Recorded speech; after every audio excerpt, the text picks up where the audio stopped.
What is a high concept idea? I'll try to answer it, but I actually think that's a total mistake to think that way. So what I was taught, and I think what most people are taught, is a high concept is bigger. Bigger is better. And a high concept is a concept that's so exciting that people are going to want to buy this. They don't even need to see the characters or the script. Just that concept is great.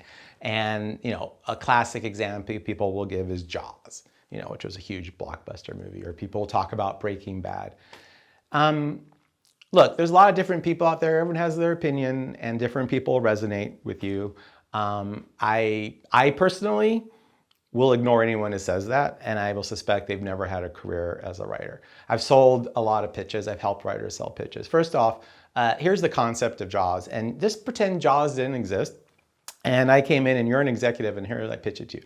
All right, so there's this shark and it's like killing people, and these three guys get on a boat and they got to go kill the shark. Are you like, oh my God, that's the best idea ever? That is just a... No, I mean, Jaws was hugely successful, so they use it as an example, but like that concept is an interesting concept, but like, or Breaking Bad, that's such a great concept, people would buy it in the room. No, that's really, I think, interesting information of Vince Gilligan, because he pitched that everywhere in town for 4 years and everyone passed. So if that's such a high concept that everyone would buy it, that's really interesting. So here's the thing, bigger is not better. This is, writers torture themselves. Oh, it's this love story, but I've got a meteor coming to crash. Like, whoa, whoa, whoa, whoa. You don't want to go bigger, you want to go deeper. So you want to go deeper and you really want to figure out what is most interesting about your concept and how do you make it more interesting. And how do you make it more interesting? And I'll give you an example, just because it's top of head, not that. So there's a show that some of you may know, some of you may not know, on Apple TV, and it's called Slow Horses. And it is a British thriller. And so you've probably heard of MI5, which is like the CIA. Like, think about MI5 in London. It's like very sleek, sophisticated computers. People are well dressed, and it is like the top spies. Okay. Well, in London, they have other departments, and one of them is called Slow Horse, which they call Slow Horse. And Slow Horse is the place you're sent if you really messed up and they want to punish you. It is like the reject loser spy place to go to. And so if you want to be a spy, you want to be an MI5, maybe you were an MI5, and if you did something terribly wrong, you get reassigned to Slow Horse.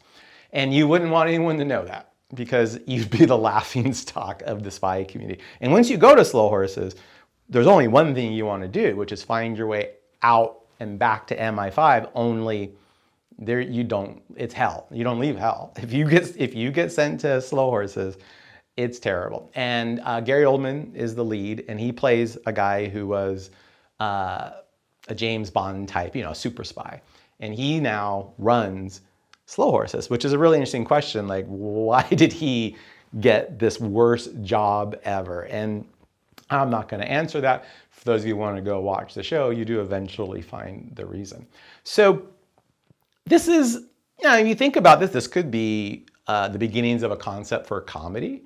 It could be a straight thriller, drama. You could actually go a lot of ways with this. So this is it's a thriller with a little bit of humor, but it's not played for laughs. This is not the Bad News Bears of spies. Okay.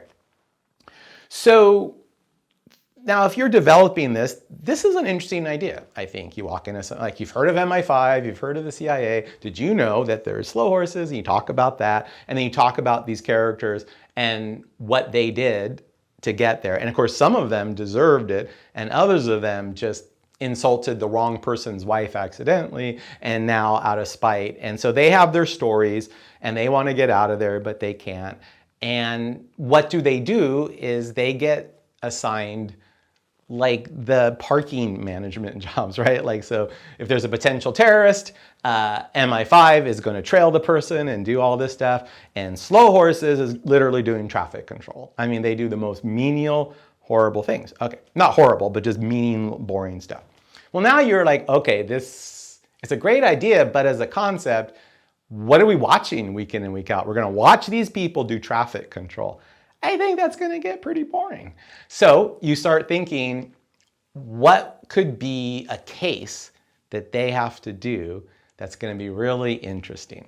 Of course, you also got to figure out why would they get that case. That's part of a writer. You got to figure that out. And so you'd think, well, let's find them having to go up against a really strong adversary, the KGB, or the Chinese intelligence, or the CIA, or Mossad. And you'd be like, yeah, here are these people. And by the way, this is part of the fun of the show. When we see MI5, it's like everyone's beautiful suits and clothing, super high-tech computers. They all drive or are chauffeured in these bulletproof black SUVs. Slow Horses is this like decrepit little building with no air conditioning. There's one computer. I mean, they also drive their own cars, and it's these little, I mean, it's just like this pathetic little operation. Now, if they have to go against the KGB, wow, like there's no way they're going to be able to do that. And if there's real stakes, and that could be a really cool concept, but you got to go deeper. You got to say, well, what would be even more interesting? Would the CIA be more interesting than the KGB, or Mossad, or MI5? What if the adversary is MI5? These people who are MI5 got kicked out and they got nothing. What if they got to go against MI5? What if MI5 is doing something very illegal and dangerous, and Slow Horses figures it out, and now they got to go undercover and outsmart these people? That's a concept that you could sell. So is that bigger? No, it's more interesting. That's how you heighten and go deeper. You take what is interesting and you keep asking methodical questions to make it as interesting as possible. And that very much can be the difference between people who are interested in you and people buying your work and hiring you. I was taught how to do this by a producer. I never would have sold Metropolis to Ridley Scott had I not known how to heighten that. Was Metropolis high concept? It was heightened concept. I don't believe in high concept. High concept is bigger is better. No, bigger isn't better. What we want is impactful. We want to make something interesting and make it as interesting as possible. And instead of going bigger and high, by the way, something that always frustrates me, you talk to anyone who believes in high concept and you say, define it. They can't, or they'll give you a definition that makes no sense. They'll say, well, it's a concept that when people hear it, they want to buy it. Oh, well, that's really helpful after the fact. You know, that's a tautology. That's not going to help anybody. So I don't believe in high concept. I think that's a trap. I believe in heightened concepts.